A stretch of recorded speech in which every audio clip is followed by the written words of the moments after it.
At midnight, Lily crept from her bed, drawn by faint tinkling voices coming from her grandmother's antique dollhouse. The tiny house sat on the dresser, its pale windows glowing with an unnatural, eerie light. She had always felt watched by its porcelain inhabitants, their glassy eyes seeming to follow her every move. But tonight, the whispers were urgent, almost pleading. Heart-pounding, Lily's trembling fingers lifted the fragile roof. Inside, the dolls stood in a tight circle around a miniature mirror, their painted eyes shining with unsettling life. The whispers grew louder, resolving into words she could almost understand, calling her name softly. She leaned in closer, breath catching. Suddenly, a cold, invisible force yanked her forward.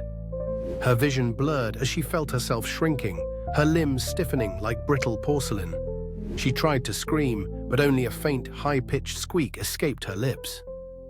When her senses cleared, she saw her own face reflected in the tiny mirror. Porcelain skin, painted lips, glassy eyes. The dolls shuffled aside, making room for her in the circle. The dollhouse windows dimmed to darkness. Outside, her grandmother's door creaked open slowly. The old woman smiled, her eyes gleaming as she reached to reset the dolls for the next midnight visitor.